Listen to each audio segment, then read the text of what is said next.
Lahat ng mga maririnig niyo sa akin ngayon at actually alam niyo na, kumbaga i-confirm ko na lang, na-experience ko on hand. Nagkaroon ako ng mga different role sa mga teleserye at sa movies. Hindi lang ito basta-basta artist, kundi big name. Kuya Tanet, may time na 17 to 20 hours ka na nagtatrabaho. Napakaraming mga director, caster, na sobrang judgmental. Ayusin mo yung sarili mo, paayos mo yung ngipin mo, postura mo, bumili ka ng magandang sapatos, bumili ka ng magandang damit. Pag tinignan ka sa camera, dapat almost perfect ka. Kasi pagka lumaki ka lang ng konti, pagdating daw sa camera, times 10 daw yan eh. O, bawasan mo yung pagkain mo ng ganito. Bawasan mo yung buhok mo. Ipabawas mo yung baba mo. Pagandahin mo yung ilong mo. Ay, yung ngipin mo, masyado kang masyado kang maliit. At diba naman pagtangkad na hindi ko na control, bakit ako tumigil? Manager ko, at saka sa director, at saka sa producer, pag humingi sila ng favor sa akin na hindi ko napapagbigyan. May collab team akong iba, hindi niya kinaya yung selos. Issue ng isang actress. Pero ang totoo nun, nakipaghiwalay siya dahil Sa showbiz industry po ba, madalas po yung mga cheating? sobrang dami kasi nun eh. Kung hindi mo gagawin to, hindi ka magkakaroon ng role. Kailangan mong sumama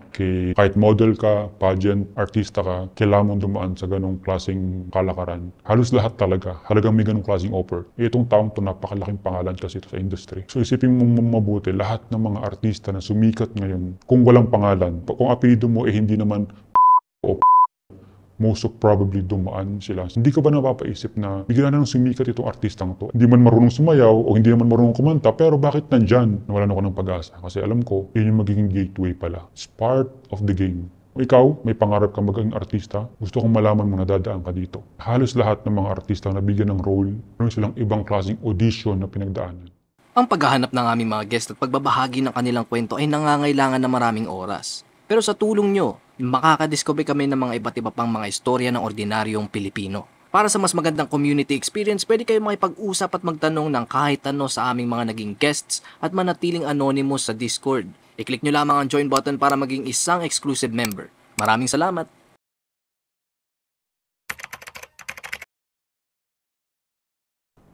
Dati akong modelo, dati akong actor. Okay, nagsimula ako sa pagiging modelo, sa pagiging isang pageant, sumasali sa mga competition, national and international competition. And from then, nagsimula ako sa pagiging contesero, na-develop na ako, na-discover ako ng manager ko bilang isang model. Doon nagsimula yung ladder ko to become a commercial model and print ad model.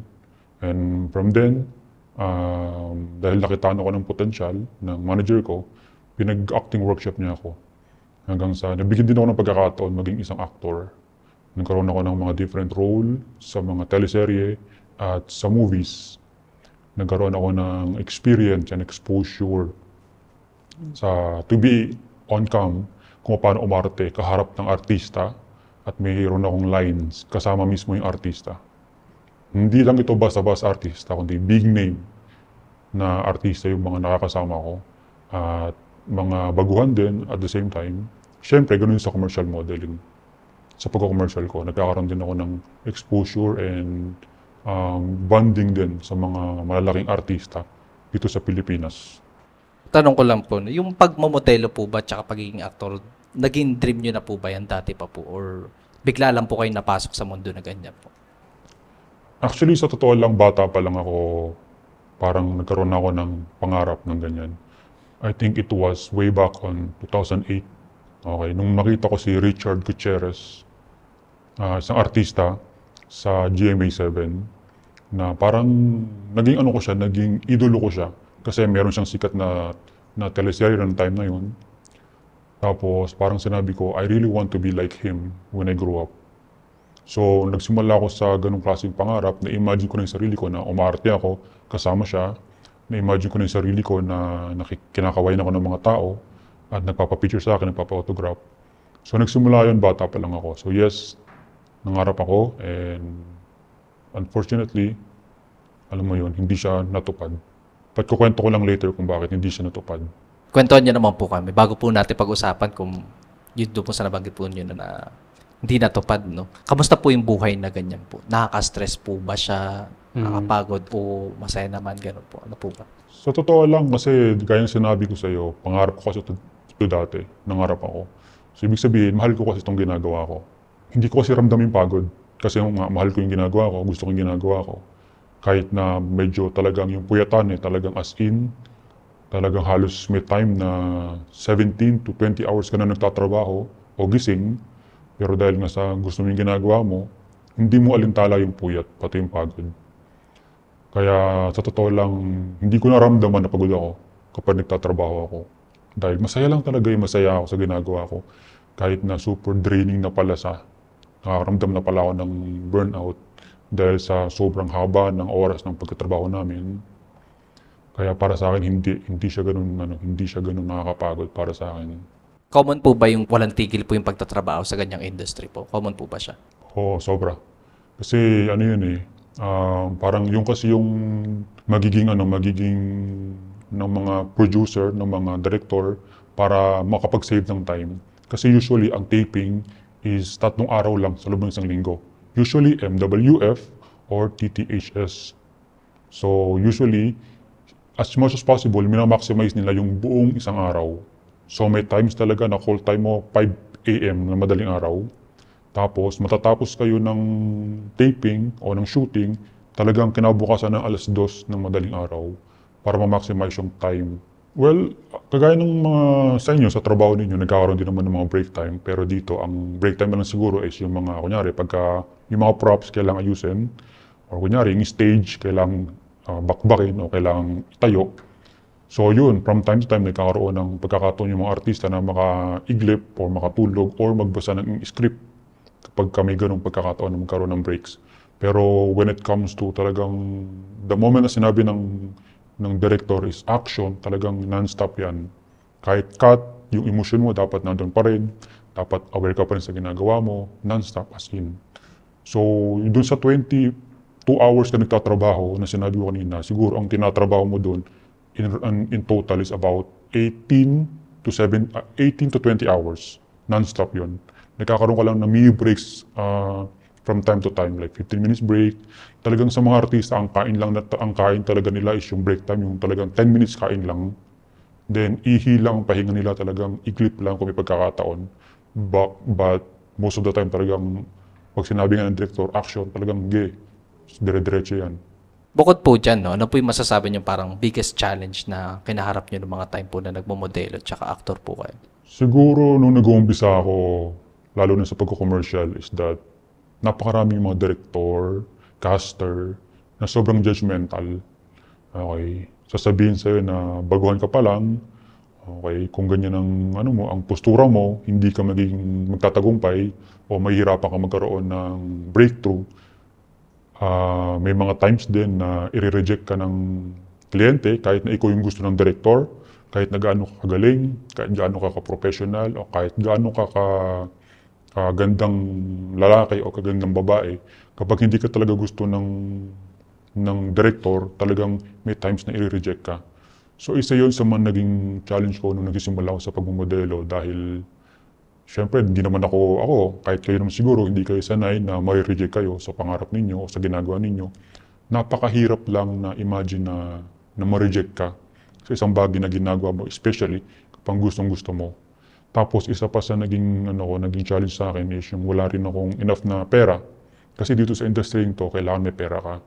Alam mo yun, pamasahe, o pambili ng magandang damit, or pangpaayos sa sarili mo, like grooming and pag-attend ng workshop, kailangan sarili mong pera gagastusin mo doon. So, naging challenge siya sa akin dahil hindi naman ako ganun ka may kaya at hindi rin naman ako ganun kayaman para ma-sustain yung aking pangailangan to become an actor because it is my dream. So, kailangan ko magkaroon ng part-time job. Isa yun sa mga naging challenge sa akin dahil kapag may part-time job ako, yung time na may trabaho ako sa part-time job ko, tsaka ako tinatawagan ng manager ko, o meron tayong taping, o meron akong racket para sa'yo. Pero unfortunately, hindi nga ako pwede dahil meron akong trabaho. So, isa siya na nagiging cause ng delay para magkaroon ako ng dull moment sa aking career. Alam mo yun, magkaroon ako ng matanggihan ko yung trabaho. At dahil doon, natatanggihan ko yung trabaho na binibigay sa akin ng manager ko, nalilabellan ako bilang isang prima donna. Yung masyado na akong pa-importante. Pero ang totoo nun, kasi meron lang akong trabahong ginagawa. In a way na mention niyo po yung sa sahod po or yung kinikita. kailangan niya pa mag-work ng part-time para po matuloy po yung pagiging actor po ninyo.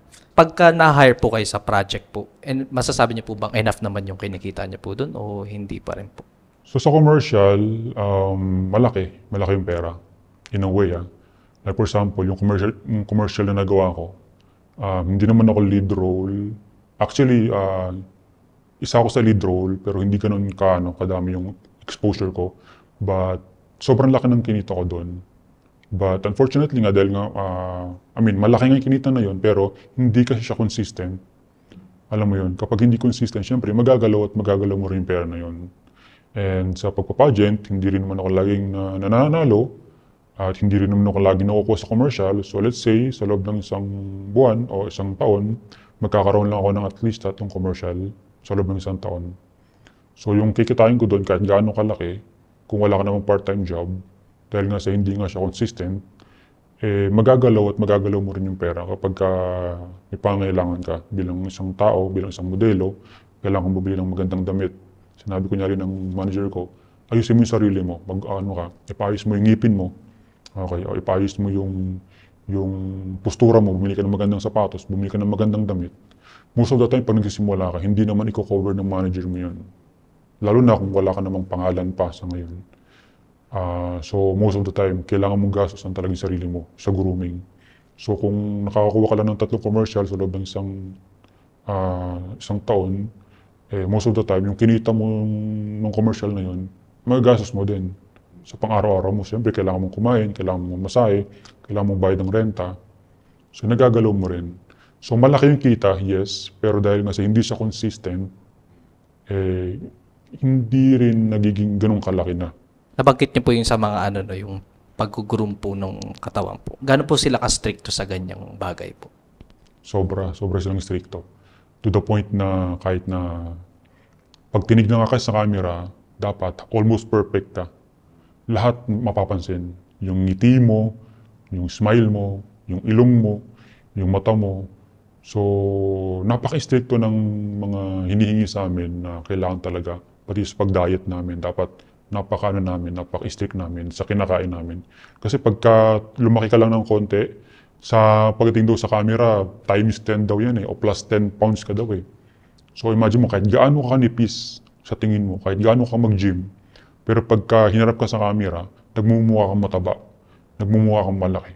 So pagdating sa part na yon, napaka-stricto nila na bawasan mo yung pagkain mo ng ganito, bawasan mo yung calories intake mo, bawasan mo yung buhok mo, or bawasan mo yung, alam mo yun, kasi siyempre wala ka namang magagawa doon, di ba? Kunyari, kung talagang ganito na yung tsura mo, ipabawas mo yung, yung baba mo, o patagdagan mo yung baba mo, pagandahin mo yung ilong mo, o kaya yung ngipin mo, ipa-veneers mo, o yung buhok mo, ipa-transplant mo, kasi numinipis na yung buhok mo, lumalaki na yung noo mo. So pagdating sa mga bagay na yun, napaka-stricto nila. Dahil, gaya nga sinabi ko, almost perfect ka na dapat pag umarap ka sa camera. So dun sa mga bagay na yun, talaga napipilitan kang gawin kahit hindi mo naman gusto. Alam mo yun. Minsan nga naisip ko, nung sinabi sa akin ng handler ko, ng manager ko na masyado kang maliit para sa pageant. Meron akong alam na gamot na inumin mo para pampatangkad. Pero yung gamot na yun, worth 100,000 pesos. So ganun siya kamahal. Sabi ko, pati ba naman pagtangkad na hindi ko na control, kailangan ko pang kailangan ko pang problemahin. Wala na akong magagawa, ito na talaga to. So, in some way, nakaka-stress. In a way, dahil akala ko okay na ako, akala ko sapat na to. Pero, yun nga, dahil nga sa ibang tawang nakakita sa'yo, tumitingin sa'yo, kailangan mo palang baguhin yun. Kailangan mo palang ipaayos yun when, in fact, wala na rin ako magagawa. Bakit po kayo tumigil? Bakit ako tumigil? Good question. Number one, kasi parang hindi na rin kasi ako nabibigyan ng role. Okay, hindi na rin ako napapriority ng agency at saka ng management. And number two, ang dami na rin mga komplikado. Okay, pagdating sa mga manager ko at saka sa director at saka sa producer, kapag humingi sila ng favor sa akin na hindi ko napapagbigyan. So dahil doon, hindi ako nabibigyan ng napapriority dahil hindi ko sila napapagbigyan sa gusto nila. Kaya, tapos plus, naisip ko parang tumatanda na ako, wala pa rin akong nararating, parang pakiramdam ko, wala pa rin akong nararating. So, napapaisip ako na baka maybe hanggang dito lang talaga yung career ko. Na baka kailangan ko nang humanap ng ibang trabaho o ibang career para nang sa ganun, hindi ko maramdaman to. And isa rin yung ex ko na, na pinapili niya rin ako kung ito ba na pag-aartista mo o ako. Parang siya rin kasi nag-aartista rin eh. Sabay kaming nag-workshop dati sa isang malaking industry, isang malaking acting workshop na kilala sa buong Pilipinas. So, nagkaroon ng selusan. Dahil na siyempre, workshop, may collab team akong iba, tapos siya wala. So, parang nakikita niya na ang sweet ko dito sa collab team ko, parang hindi niya kinaya yung selos. So, at some point, pinapili niya ako. So, ang sabi niya, magnegosyo na lang tayo, and kalimutan na lang natin to. Tapos, magsimula na tayo ng sarili nating buhay. So yun, isa yun sa naging dahilan para tumigil ako. Napunta rin ako ng ibang bansa para magtrabaho, mag-ipon para makapagnegosyo kami rito sa Pilipinas. Pero ang nangyari, siya tumuloy, ako hindi. So parang napag-iwanan ako. So isa yun sa mga naging dahilan kung bakit rin ako tumigil. Sa ganyang industry po, yung mga love team po, no? Madalas pong may nagkakaselosan talaga na may kakouple tong isang aktor tapos may ka-love team dito sa ganito. Madalas po ba yung mga ganun? Actually, oo. Ewan ko lang kung familiar kayo sa issue ng isang actress palabas sa Netflix. Okay. Isang actress doon, nagkaroon ng selusan doon sa sa partner niyang 50 anyos na. Pero itong babae, bata pa kasi. So, dahil sa sinabi ng babae na meron pa siyang pangarap, meron pa siyang gusto mangyari sa buhay niya, nakipaghiwalay siya dito sa isang matandang singer, na artista din. So, pero ang totoo nun, nakipaghiwalay siya dahil meron siyang nagugustuhang iba. Which is yung kapartner nga niya doon sa pinikulang yun. O sa palabas na yun. Nasinsadya po tayo. Tanungin ko lang po. Sa showbiz industry po ba, madalas po yung mga cheating, ganyan? Sobrang dami kasi nun eh. Parang parang isa norm na magkaroon ng ganyan eh. Alam mo, hindi magkakaroon ng selusan. Hindi maagaw ni Darna si Dorbel sa isang host ng isang noontime show sa Pilipinas kung hindi magkakaroon ng selosan. Guess mo?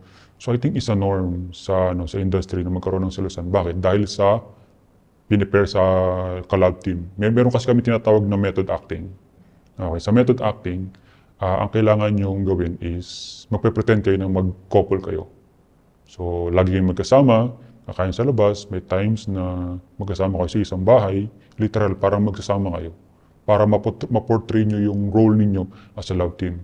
Or in fact, in reality, imagine kung meron kang boyfriend o meron kang girlfriend, tapos nakikipag-method acting ka dun sa ka-love team mo. So, of course, nagkakaroon ng problema. So, katulad ng nangyari nga doon sa isang actress na sinasabi ko kanina, method acting ginawa nila pero nagkatotoo. So, isa norm, yung pagkakaroon ng cheating, isa norm. Moving on po, no? May nabanggit po kayo kanina na yung mga handlers na nag-a-ask ng favor po tapos hindi niyo po napagbibigyan. Pwede niyo po bang mas-i-expound po yun? Ano po ba nangyayari po doon? Okay, let's dive deep into this. Okay, lahat ng mga maririnig niyo sa akin ngayon at lahat ng mga sasabihin ko ngayon is actually alam niyo na. Kumbaga, i-confirm ko na lang kasi ako mismo na-experience ko on hand yung mga indecent proposals na talaga namang talamak sa showbiz industry. Hindi ko malilimutan yung sinabi sa akin ng isa kong manager, isa sa mga naging handler ko. Sabi niya, anak, kung hindi mo gagawin to, hindi ka magkakaroon ng role. Hindi ka mabibigyan ng pagkakataon na sumikat. Ito kasi magiging gateway mo towards your dream to become true.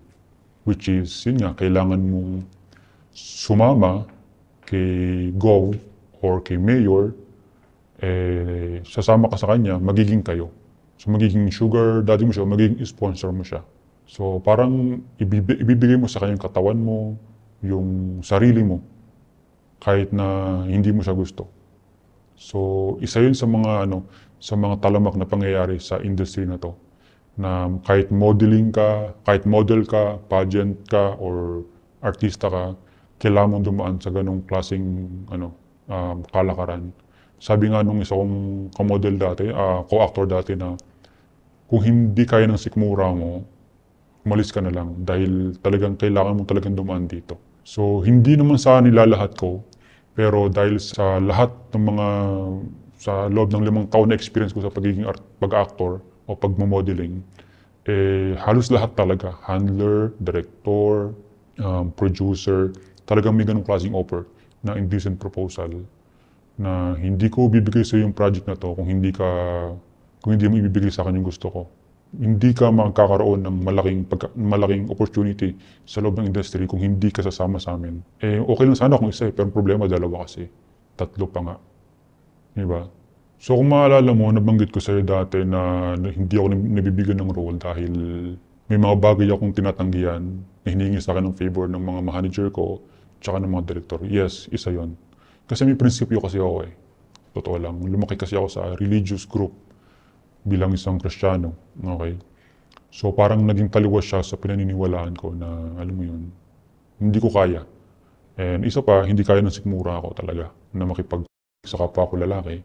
Kaya meron akong experience na isa siyang producer ng isang okay. Sabi niya, mag-meeting tayo. It was 12 midnight nung tinawagan niya ako. Mag-meeting tayo.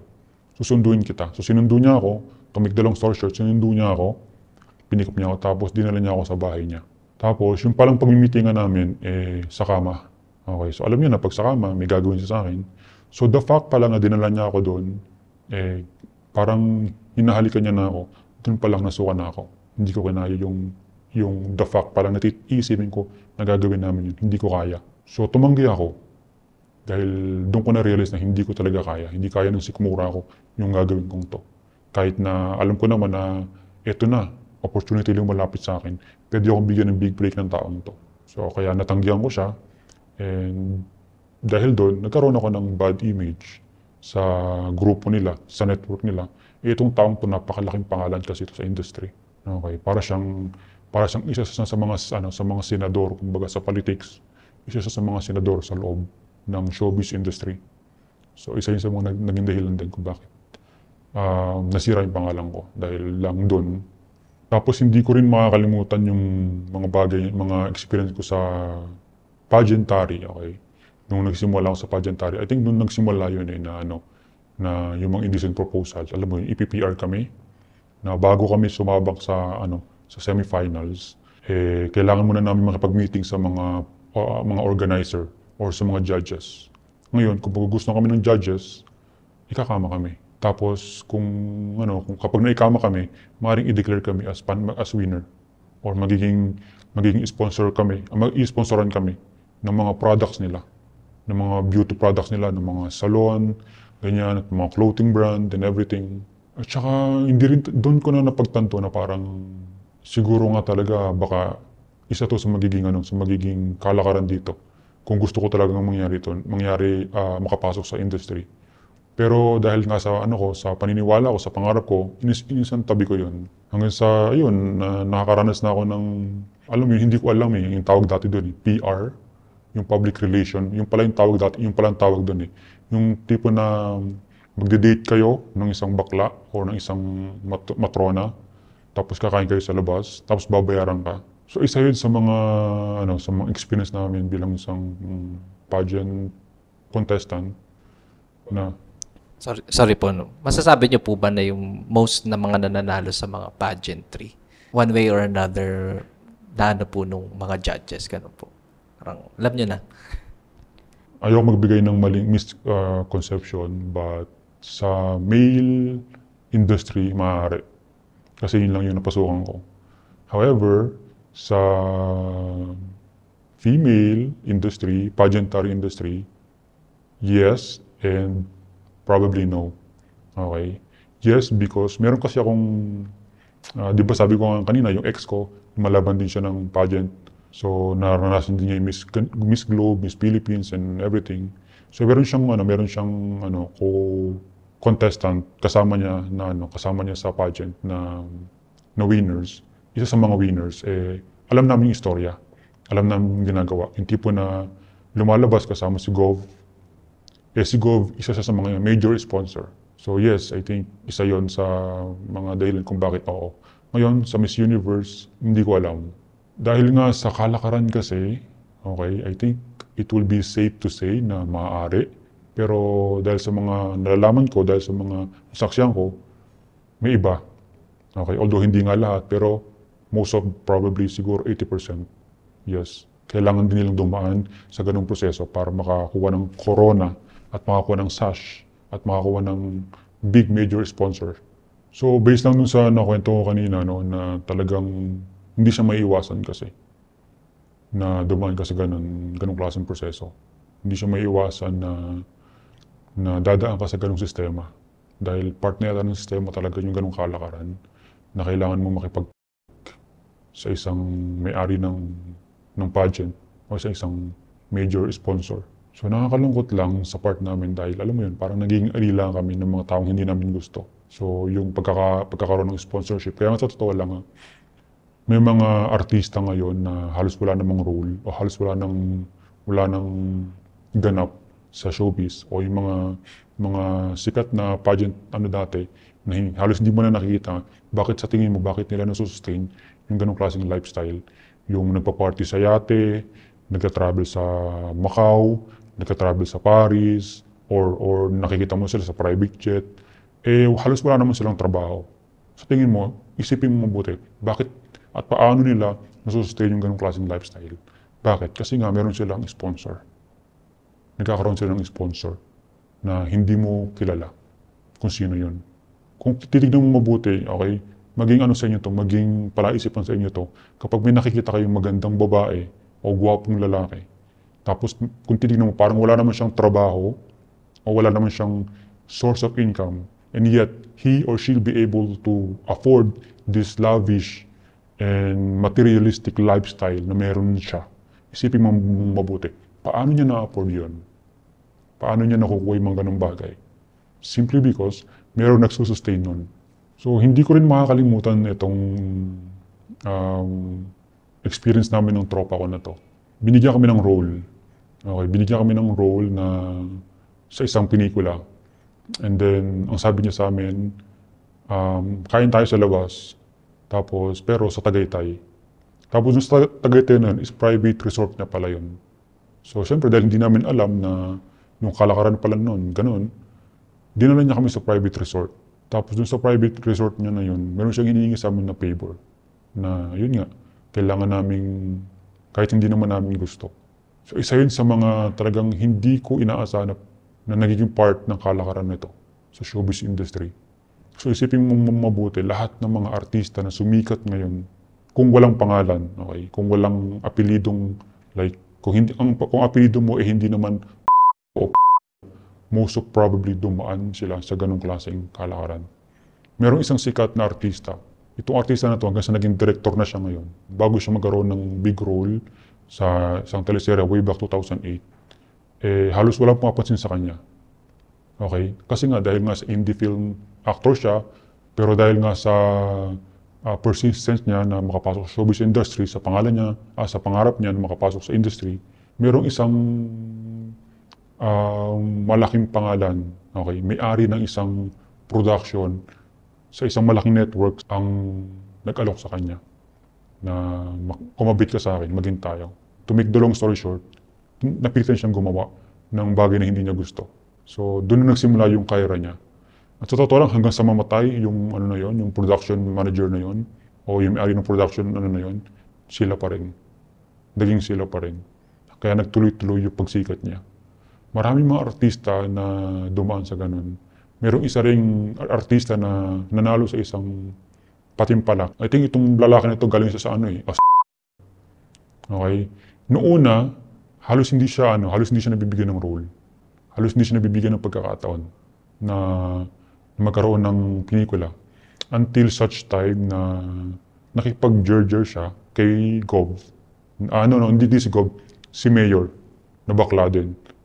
So just to make the long story short, bigyan siya ng pagkakataon na magkaroon ng love team, and then from then, his story began. So maniwala kayo, halos lahat ng mga nabigyan ng role dyan sa showbiz, mga pababae man, mga palalaki man, dumaan sa ganung proseso. Hindi ko nga sukat ma-imagine na magbabanggit na ako ng pangalan, okay?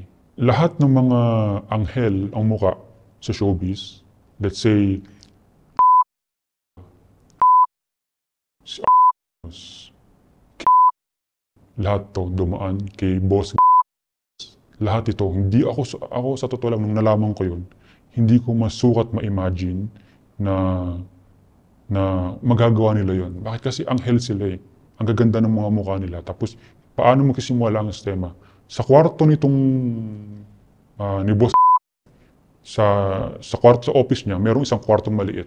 So, ang magiging usapan ng manager, aakyat itong si actress, tapos mag-audition sa isang role. Pero yung audition na yun, hindi yung audition na mag-acting siya o gagawa siya ng kung ano-ano, kundi sa kwarto mangyayaring audition para makuha niya yung big role na yun.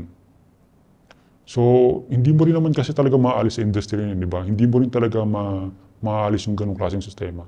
Hindi ka ba napapaisip na bigla na nang sumikat itong artistang to, eh halos wala naman tong pangalan dati. Halos hindi naman to kilala. Bakit biglang nagkaroon ng role?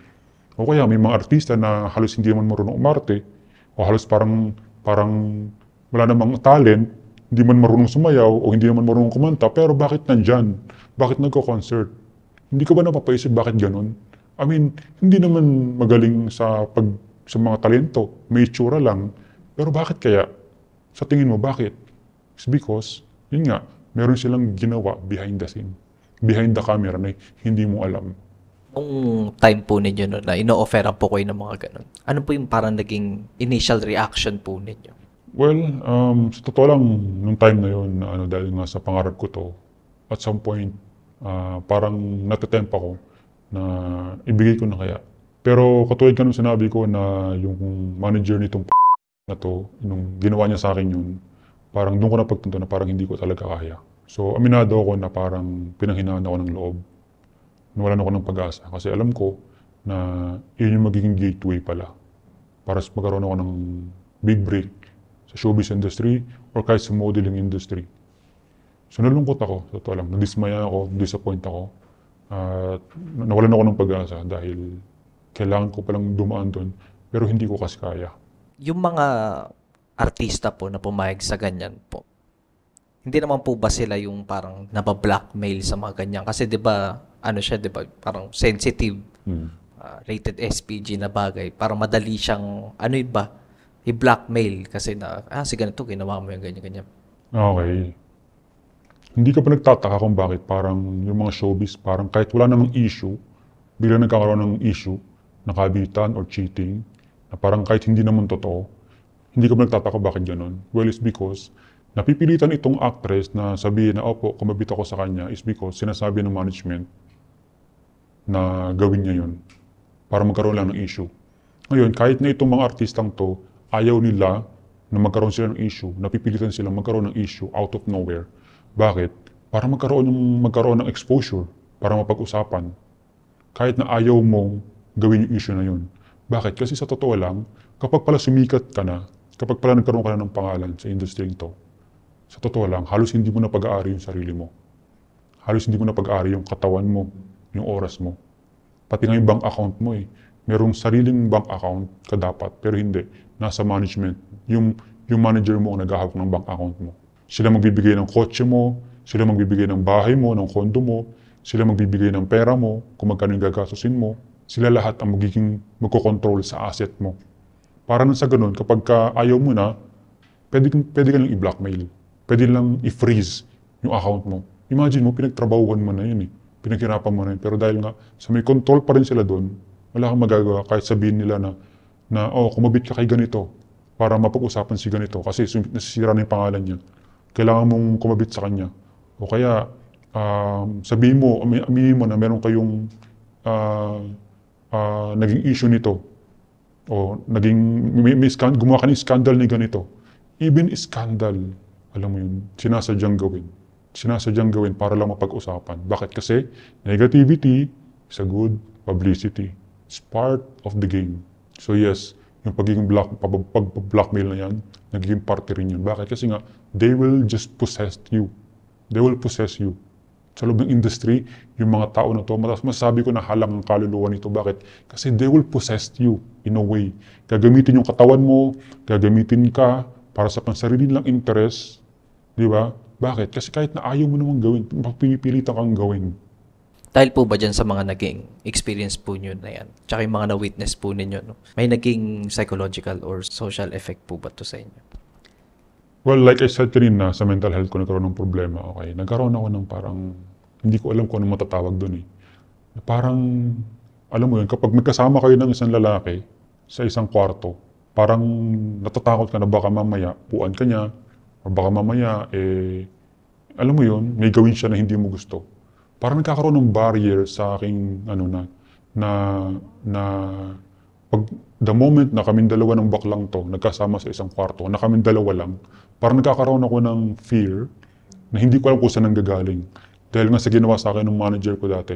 So, magmula nung nangyari yung araw na yun, o nung nangyari yung event na yun, nagkaroon ako ng ganong klaseng takot. Na as much possible, ayoko may makakasamang bakla. Kasi sa totoo lang, most of the time, nangyayari siya eh. Talagang totoo na yung iniisip ko, nangyayari talaga. Bigyan kita ng kwento. Meron akong kasamang pageant, okay? Kasama sa pageant, okay? Sa pageant, sa event namin sa isang kwarto, dalawa kami. Dalawa naman yung bed. Dalawa kami sa isang kwarto. Siyempre, kahit ako, alam ko, lalaki kami pareho, so parang walang mali siya. So, natutulog na kami pareho, okay? Dahil nga pareho kami lalaki, komportable akong matulog ng nakahubad, ng nakashort lang, okay? Tapos parang nakakaramdam mo na parang may gumagapang sa ko. Yung pala, itong lalaki ito, hinihipuan ako. Bading pala ang mokong. At the back of my mind, during that time, sabi ko, hindi naman siguro ako hipuan ito kasi lalaki naman kami pareho eh. Pero at the back of my mind, meron akong naisip na hipuan ako nito or nangyayari talaga siya. So isa yun sa naka-apekto sa akin mentally. Kaya sa totoo, nagkaroon ako ng hatred sa mga bading na ayoko na may bading na tumitingin sa akin. Alam mo, yung tinahabol ka ng tingin, naiirita ako pag ganun. For some reason, hindi ko alam kung bakit. Dahil siguro sa karanasan ko, psychologically and mentally, talaga nagkaroon siya ng epekto sa akin. Kahit na okay naman siya, okay, no judgment sa mga gay na makakapanood nito. Pero kayo kasi minsan, manyakis kasi iba talaga sa inyo eh. So, kaya nagkaroon ako ng ganong klaseng hatred sa kanila. Dahil sa mga pinagagawa sa akin ng manager ko, okay, tsaka ng mga co-actor ko, o pageant, kalaban ko sa pageant. Sinusubukan ko mag-recover, okay. May nakikipagkwentuhan ako sa mga gays, na tingin ko okay naman. Pero unfortunately, sa totoo lang, hindi talaga maalis sa kanila yung tipo na, alam mo yun, parang akbay-akbay lang pero may meaning, gumagapang yung kamay. So parang ang hirap makarecover in a way. Okay? Ayoko naman sabihin kasi nagwapo ko or maganda katawan ko, but yung kasi napifeel ko eh. Most of the time talaga nangyayari talaga siya eh. May iba pa po ba kayong pinagsabihan ng mga ganyan po yung experience? Sa totoo lang wala. Okay, kasi nga hindi talaga yun very napakasensitibo nung topic na yun para sa akin dahil sa mga naranasan ko sa bading talaga. Dahil nga nung nagsimula pa lang ako sa showbiz industry, from modeling to showbiz industry, talagang puro naranasan ko sa mga bading. Kundi man sa katawan ko, sa pera ko, sa kinikita ko. Kundi ako, kini-scam ako dahil nga sa pagiging inosente ko, sa pagiging naive ko, sa bago ko sa industry, gagamitin ako in a way. Alam mo yun, kaya siguro nakadagdag yun sa pagkakaroon ko ng kind of hatred sa kanila dahil sa mga karanasan ko. Bakit niyo po naisipan na ikwento na po dito sa off the record po? Para maging aware yung mga manonood na kaming may magagandang muka most of the time, nagiging alipin kami ng mga hindi namin gusto. Nakakala nila parang ganun-ganun lang. Merong artista ngayon na hindi naman na bago tong issue na to. Ay, hindi naman na bago, luma na tong issue na to. Okay. Yung Sandro. Okay, bahala kayo kung mag-isip kung sino. Yung ginawa sa kanya, ng isang executive director, dalawang executive director ng isang malaking network. Sa tingin mo, yung ginawa sa kanya hindi ba traumatizing yan? Isa pa, yung isang artista na sumikat yung isang artista doon, na sinamantala siya ng music director nila, hindi ba traumatizing yun? Isa pa rin ewan ko kung kilala niyo yun, pero ganon din ginawa sa kanya. Pero ang masakit doon, alam mo, pinaka-masakit doon, parang walang ginagawa ang network. Na parang aware sila na may ganun. Pero dahil nga sa ganun yung kalakaran, wala silang magagawa, kundi just go with the flow. To tell you honestly, hindi kami magsasalita. Hanggang kailan kami mabibigyan ng hustisya? At hanggang kailan matitigil tong kalaswaan na to? Kasi imagine mo, ginagamit mo na kami. Yung oras namin, yung talento namin, yung mukha namin, ginagamit nyo na sa show para kumita kayo. Pero bakit pati yung katawan namin kailangan nyo pang gamitin? Okay? Although hindi lahat, pasensya na sa mga nadadamay. Pero yung kabaklaan ninyo talaga yung sumisira sa industry, sa imahe ng industry nito. Kaya sinabi ko kanina, nagkaroon ako ng hatred sa mga bakla. Okay? Patawarin niyo ako, but I'm not sorry about this. To tell you na sobra na. Dahil hindi ko talaga sukat ma-imagine na bakit kailangan akong dumaan sa ganun. Sa tanan ng buhay ko, walang babae na nambastos sa akin. Walang kahit matanda, wala. Puro mga lalaki. So, kaya nagkaroon ako ng lakas ng loob para sabihin to kasi ito yung nangyayari sa loob ng industry. At gaano pa kaya karami yung mga nananahimik? Ay nako, pwede ba magpangalan pero nanggigigil kasi ako sa kanila. Buti na lang nawala ka na sa industry. Isa ka sa pinaka naging kinakatakutan ko makaharap ko in person nung nagsimula ako sa showbiz. Dahil alam ko lahat ng mga pinasikat mo dumaan sa kamay mo. Dahil ang dami kasi may mga pangarap sa buhay pero nasisira dahil sa mga ginagawa ninyo. Isa ka pa, direct isa ka rin sa sumira sa pangarap ko. Isa ka pa, ikaw yung naging manager ko. Boss, isa ka pa. Ang daming mga babae na, mga pangarap ng mga babaeng may mga talento, magaling kumanta, magaling sumayaw, magaling sa pag-acting na pinagsamantalahan mo. Tapos hindi mo naman binigyan ng break. Bakit kailangan yung gawin yun?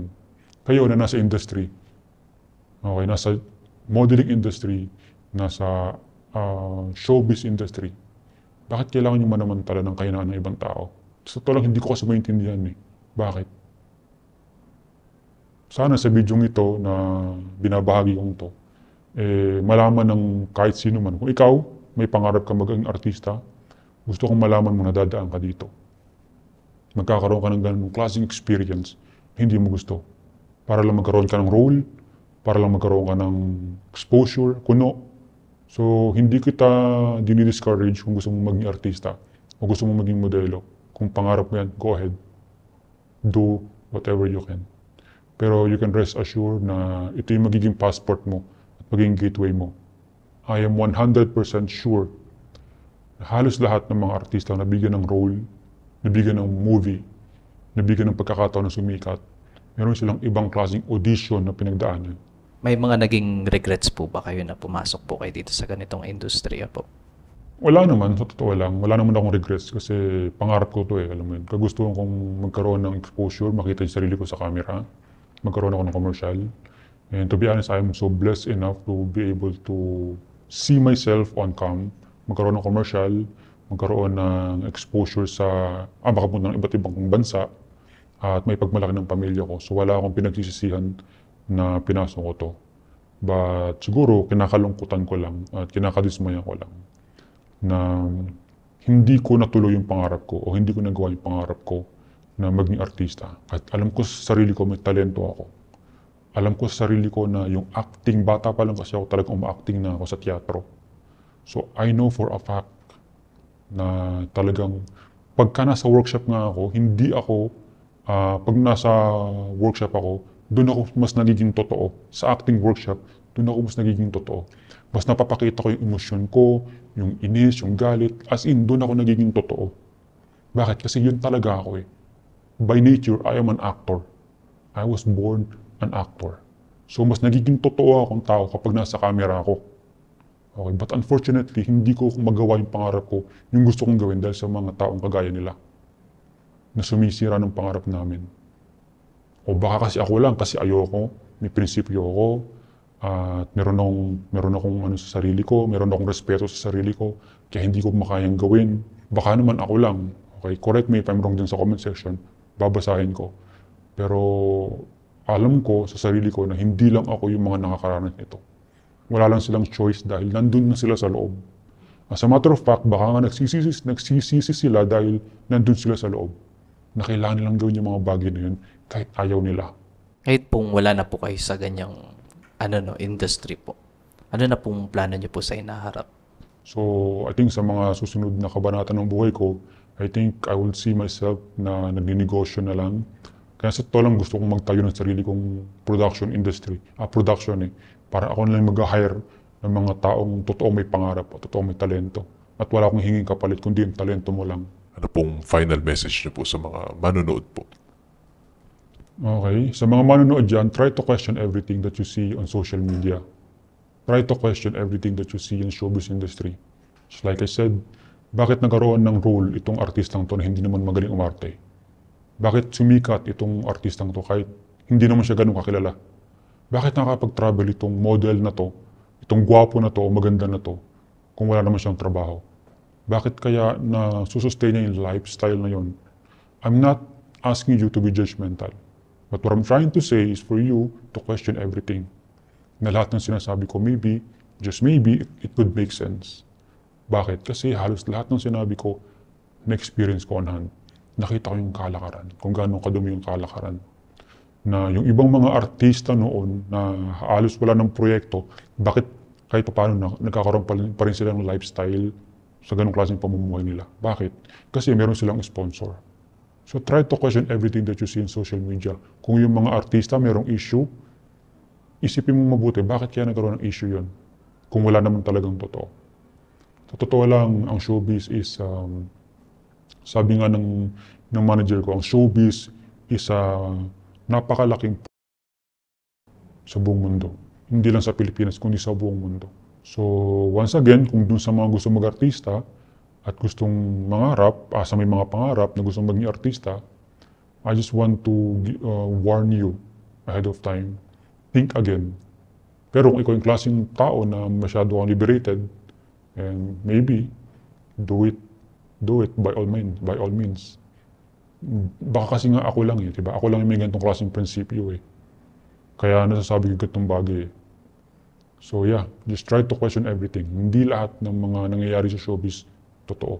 Hindi lahat ng mga nakangiting artista masaya. At hindi rin naman lahat ng mga malungkot na artista masaya. Malungkot talaga. Most of the time, what's happening behind the camera is actually real. Kung ano nangyayari sa camera is actually different from what's happening outside of the camera o behind the scene.